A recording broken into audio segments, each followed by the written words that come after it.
Okay. So, ayan si ano.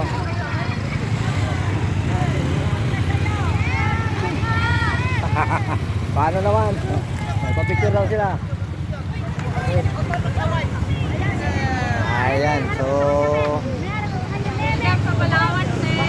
kasama natin si ano.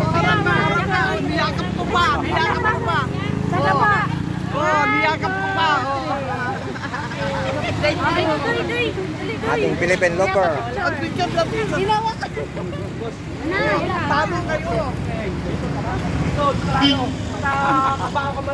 Ayan. So, dire-diretso na sa lakad. Yung mga bodyguard, oh.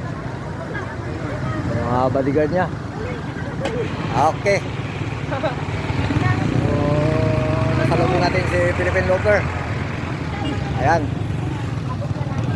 Thank you for watching mga guys. So, January 13, 2026. Okay. Daming nakabang sa kanya.